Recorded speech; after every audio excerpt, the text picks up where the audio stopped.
রাগ সামালতে পারিনি, এটা স্বাভাবিক। আমি বলেছি, এর জন্য আমি দুঃখিত, আমি ক্ষমা প্রার্থী। যেসব কর্তারা আছেন, বড় কর্তারা সবাই আছেন, সবাই দিদিকে ভালোবাসেন এবং পুলিশকে আমি প্রচন্ড সাহায্য করি। পুলিশকে আমি ভালোবাসি প্রথম থেকে।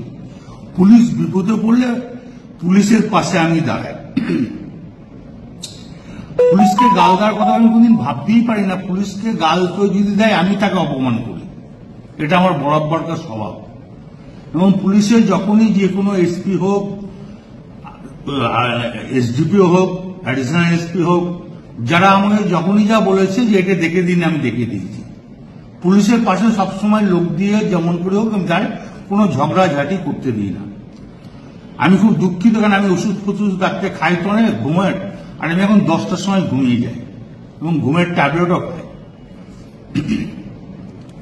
সেই সময় ঘুমটা ভেঙেছে। নুরুল যে ছেলেটা আমাদের খুব ঘি দেওয়ার খুব ভালো ছেলে, ওর বাবা বলতো আমাদের দল করতো।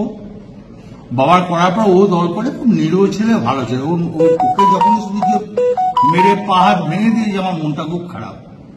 আমি আইসিকে আমিও বলেছি, চাঁদুও ফোন করে বলেছে যে আপনি তাড়াতাড়ি যান, যে অন্তত ছেলেটাকে আজ হসপিটালাইজ করুন। তো উনি আমাকে একটা অন্য ধরনের কথা বলেছে, সেটা আমি আর বলতে রাজি নই।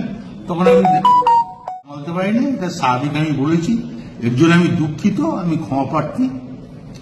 এটা যদি স্বাভাবিক আমার মুখ থেকে এই কথাটা বেরোন, স্বাভাবিক। আমি বলেছি, এর জন্য আমি দুঃখিত, আমি ক্ষমা প্রার্থী। এটা যদি স্বাভাবিক আমার মুখ থেকে এই কথাটা বেরোনো উচিত নয়, তার জন্য আমি দুঃখিত এবং ক্ষমা।